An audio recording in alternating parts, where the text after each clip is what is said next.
Филип Достевски, председател на Сдруженијето Зелена алтернатива, често учествуваше на дебатите организирани по повод легализацијата на маслото од канабис за медицински цели.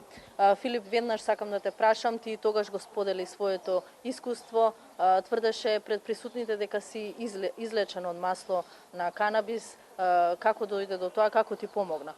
Вака сега, можам да тврдам нели што сакам, се има за тоа докази научни, така да не мора никој да ги земе во предвид моите тврдења. Нели може да повара било каде, више има и на интернет милион докази. Така да како ме вршоте, како почна, значи спонтано и не ни очекував ни најлуди соништа дека до ова ќе дојде.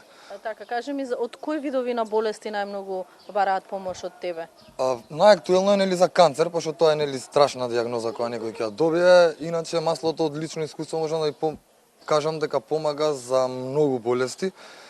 Конкретно законов кај нас, колку што го читав са новиот што е донесен, се е за 4, значи за мултиплекс склероза, канцер,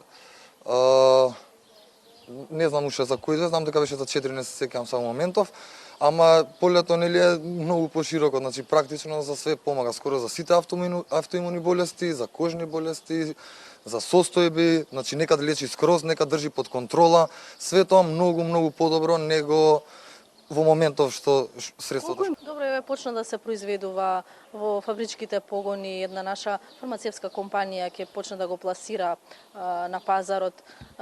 Колку тоа ќе влијае врз црниот бизнис? Знаеме дека и многу луѓе се изгореле кои што на црно го набавувале. Вака, тоа е меч со две оштрици, значи првата верзија на законот која беше донесена беше, зашто вака мора да се разбереме, не е тоа едно масло и конкретно едното масло, тоа се има многу видови на екстракти од масло, значи треба да више да ги викаме екстракција, не масло. Тоа е слободен превод од англиски. Значи има повеќе видови екстракции на масло од канабис и нели повеќе сорти на масло од канабис. Првенствено законот кај нас беше дека ќе се користат нели масла кои содржат помалце од 0,2% ТХЦ. Тие масла се ајде да кажам дека помагаат за многу ситуации, ама конкретно не лекуваат. За лекување е потребна доза, значи од минимум 600 па нагоре милиграми на ТХЦ на ден, збориме за канцер. Кај нас дозволија со првата верзија на законот нешто 0,75 милиграми. Сега 600 милиграми 0,75, значи таа верзија на законот беше ужасна и затоа нели повеќе здруженија на граѓани искочивме со наши мислења. Искрено сум изненаден од сега моментов дека нова верзија што искочи, дека е без горна граница на ТХЦ.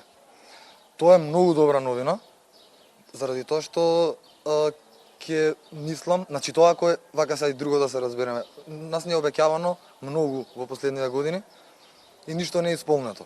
Ако е ова вистина, изјавите на министерот, тогаш сме супер.